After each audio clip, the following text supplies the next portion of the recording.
Ready start. महोदय, जहां तक विकास कार्यक्रमों का संबंध है, हाल ही में विद्युत चलित संयंत्र और गैर सरकारी तथा सरकारी रूप से नलकूप लगाने के कार्यों में काफ़ी प्रगति हुई है। इस नवगठित भूमिगत जल बोर्ड पर यह जिम्मेदारी डाली गई है, जिसका कार्य क्षेत्र नलकूप संगठन से अधिक विस्तृत है। उक्त बोर्ड ने आंध्र प्रदेश के तेलंगाना के एक विशेष क्षेत्र में भूमिगत जल की मात्रा का मूल्यांकन और सर्वेक्षण करने के लिए एक प्रायोगिक परियोजना प्रारंभ की है। अध्यक्ष महोदय, देश की खाद्य स्थिति में सुधार करने के लिए इस वर्ष भारत की केंद्रीय सरकार ने जो प्रयत्न किए, उन प्रयत्नों की मैं सराहना करता हूं और देश के किसानों को धन्यवाद देना चाहता हूं। इस देश को अनाज के मामले में 1970-71 तक आत्मनिर्भर बनाने का हमने निश्चय किया है और आत्मनिर्भरता के लिए 12 करोड़ टन अनाज वार्षिक पैदा करने का लक्ष्य रखा है और अगले 4 वर्षों में उसको पूरा कर इस वर्ष अच्छी उपज आ जाएगी, ऐसा लक्ष्य था। लेकिन अध्यक्ष महोदय, सर्दी की वर्षा आशा के अनुरूप न होने से पहले अनुमान के अनुरूप बहुत अच्छी फसल न हो सकेगी।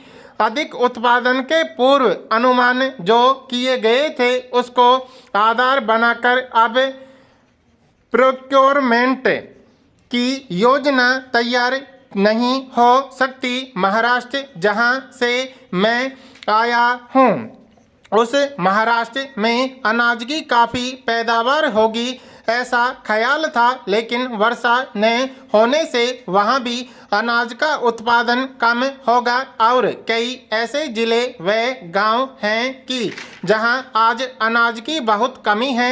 इसलिए प्रोक्योरमेंट का जो लक्ष्य रखा गया था वह पूरा नहीं होगा और इसलिए यह ख्याल है कि महाराष्ट्र राज्य को अनाज के बारे में सप्लाई करने का जो लक्ष्य था वह बढ़ाना पड़ेगा। बहुत से प्रयत्न अनाज में आत्मनिर्भरता के लिए हो रहे हैं, उसमें अधिक उत्पादन आपको करना पड़ेगा और उसके लिए सुधरे हुए बीज, कृषि मशीनें, उर्वरक, सिंचाई, कृषि के लिए ऋण देना और भूमि सुधार आदि ऐसे कई उपाय कहे गए। मैं सिर्फ उस में से सबसे महत्वपूर्ण उपाय के बारे में आपका ध्यान आकर्षित करना चाहता हूं और वह है मूल्य नीति।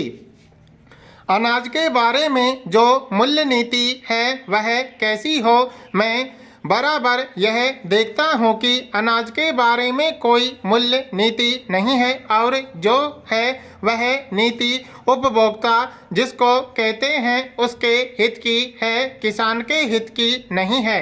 इस संसद में श्री राम सेवक यादव और कई ऐसे अपने उधर के सदस्यों ने एक प्रस्ताव रखा था और उसमें सरकार से मांग की गई थी कि अनाज की जो पैदावार है उसका मूल्य लाभकारक हो। लाभकारक ही नहीं बल्कि उसको उत्साहदायक भी हो। इस तरह से एक प्रस्ताव भी यहाँ से पास हुआ। सरकार ने उसे मान लिया। अनाज का उत्पादन बढ़ाने के लिए उत्पादन मूल्य निश्चित करना चाहिए। इससे किसानों को उनके उत्पादन का उचित मूल्य मिल सकेगा और वे अधिक अन्न पैदा कर सके, इसके लिए प्रोत्साहित होंगे। अध्यक्ष महोदय, दार्जिलिंग जिले के लिए एक परियोजना मंजूर की गई है। समस्त देश में से चयन किए गए जिलों में इन परियोजनाओं को चलाने के लिए भारत सरकार ने विशेष एजेंसियां स्थापित की हैं, जिनको भारत सरकार से अनुदान मिलता है। ये एजेंसियां सहकारी ऋण और संस्थाओं के लिए जोखिम निधि प्रबंध संबंधी राज्य सहायता ऋणों के रूप में सहायता करेंगी। छोटे और सीमांत किसानों को पूंजी निवेश के लिए और इन किसानों को एकत्र आधार पर सेवाएं उपलब्ध कराने के लिए संस्थागत एजेंसियों को उक्त एजेंसी द्वारा निधि में से राहत सहायता दी जाएगी। छोटी समितियों को पर्याप्त और समय पर ऋण मिलना बहुत आवश्यक है, इसलिए ये एजेंसियां छोटे किसानों को संस्थागत ऋण देने के लिए ठोस प्रयत्न कर रही हैं। व्यापक बैंकों के कार्यकरण में भी सुधार किया जा रहा है, जिससे छोटे किसानों को ऋण मिल सके और वे अपना काम कर सकें। इस परियोजना के लिए रिजर्व बैंक ऑफ इंडिया की सहायता से सहकारी समितियों को सशक्त बनाया जा रहा है। डेयरी और मुर्गी पालन के लिए 10,000 रुपये तक ऋण देने के लिए जमानत की शर्त भी हटा दी गई है। खेती वाले क्षेत्र की किसान जनता की सामाजिक एवं आर्थिक स्थिति में सुधार करने के लिए मैं बहुत उत्सुक हूँ। हमने कुछ क्षेत्रों में इसके लिए परियोजनाएं चलाई हैं। इस प्रकार की 9 परियोजनाएं स्थापित की गई हैं और वर्ष 1970-71 में 15 और परियोजनाएं स्थापित की जाएंगी। इन क्षेत्रों में वैज्ञानिक तरीके अपनाने पर बल दिया जा रहा है, जिससे वहां के उत्पादन में वृद्धि हो। इसके लिए भिन्न भिन्न उर्वरक बीज तथा उर्वरक संबंधी रसायन में भूमि संरक्षण, भूमि समतल करने और छोटे किसानों के लिए राज्य सहायता दी जा रही है।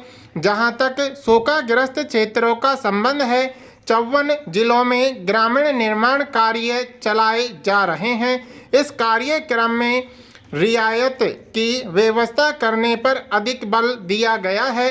1 करोड़ रुपए की लागत वाले इस कार्यक्रम से एक वर्ष से कम में 25,000 से 30,000 तक लोगों को रोजगार मिलने का अनुमान है। वर्ष 1971-72 में ग्रामों में रोजगार दिलाने के लिए एक कार्यक्रम चलाया जा रहा है, जिससे ग्राम निवासियों को रोजगार मिलेगा। इन सब विशेष कामों के लिए चौथी पंचवर्षीय योजना में 385 करोड़ रुपए रखे गए हैं। हाल ही में केंद्रीय सरकार ने भूमि सुधार पर अधिक ध्यान दिया है। असम में भूमि की अधिकतम सीमा 50 से घटाकर 25 एकड़ करने और तमिलनाडु में 30 से 15 एकड़ करने के लिए विधान में संशोधन किया गया था।